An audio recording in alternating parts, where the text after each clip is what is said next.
민주당 양문석 후보가 대학생 딸 명의로 11억 원의 사업자 대출을 받은 데 대해 사과했습니다. 국민의 눈높이에 맞지 않는 편법 대출이었다고 생각합니다. 저희들이 잘못한 건 잘못한 것입니다. 지난 2020년 빚을 내고 30여억 원짜리 아파트를 구입한 뒤 낮은 이자 대출을 알아보는 과정에서 새마을금고가 먼저 사업자 대출을 받으라고 제안했다고 했습니다. 양 후보는 오늘 다시 입장문을 내고 업계의 관행에 기대어 경계심이 무너졌다며 편법 대출 행위는 비난받아 마땅하다고 했습니다. 돈을 빌려준 새마을금고를 상대로는 대출금이 대출 명목으로 제대로 사용되는지 한 번이라도 확인 과정을 거쳤냐고 따져 묻기도 했습니다. 사업자 대출을 받으려면 사업자 등록증은 물론 사업 관련 물품을 구입한 목록까지 제출해야 하는 것으로 알려졌습니다.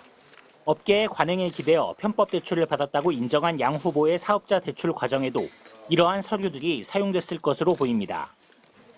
코로나로 인한 불경기 시절 사업자금이 절실한 소상공인에게 가야 할 11억 원이 결과적으로 양 후보가 강남의 30억 원대 고가 아파트를 구입하는 데 사용된 셈입니다. 양 후보는 이러한 과정을 사기 대출이라고 보도한 언론사를 고소하겠다고 했습니다. 이재명 대표는 오늘 유세 과정에서 정치인의 자격을 강조하며 부동산 투기에 대한 경고를 보냈습니다. 부동산 투기나 하고 평생 잘 먹고 잘 살다가 더 잘 살아보겠다고, 더 많은 권력 가져보겠다고 나오는 사람들 여러분이 잘 가려보셔야 합니다. 민주당은 양 후보의 거취에 대해선 입장을 내놓지 않고 있습니다.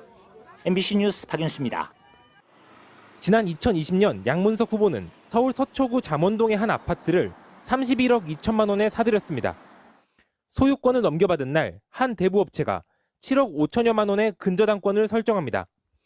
정부의 대출 규제가 적용되지 않았던 대부업체에서 아파트를 담보로 한 고금리 대출을 받은 걸로 보입니다. 양 후보는 이 대출금을 딱 5개월 뒤 모두 상환했습니다. 대학생 딸이 대구의 한 새마을금고 지점에서 11억 원을 사업자 대출로 빌린 바로 다음 날이었습니다. 고금리 대부업체 대출금을 갚는데 새마을금고에서 빌린 11억 원의 절반 정도가 쓰인 걸로 알려졌습니다. 새마을금고 중앙회 측은 다음 주 월요일 현장 검사에 착수한다며 사업자 대출로 내준 돈을 주택 구입에 썼다면 회수하겠다고 밝혔습니다. 양 후보의 딸은 대출 과정에서 사업자 등록증과 함께 사업 관련 물품 구입 목록까지 제출했습니다.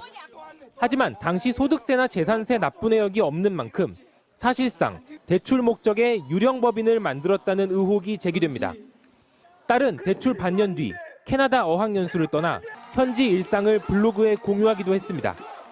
이러한 허위 서류로 대출을 받은 것이 사기죄에 해당되는지 안 되는지 이재명 대표가 또 답해야 될 것입니다.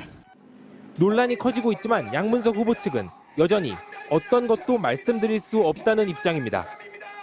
한편 경기 수원정에 출마하는 민주당 김준혁 후보는 과거 유튜브에서 한 말이 부적절했다는 논란에 휩싸였습니다. 박정희라고 하는 사람이 그 사람도 역시 마찬가지로 일제강점기에 그 정신대 종군 위안부들 상대로 를 했었을 테고 이에 대해 김 후보 측은 역사학자로서 언급한 것이라며 박정희 전 대통령이 우리나라 위안부 할머니와 성관계했을 수도 있다는 내용은 아니라고 밝혔습니다. MBC 뉴스 김건유입니다.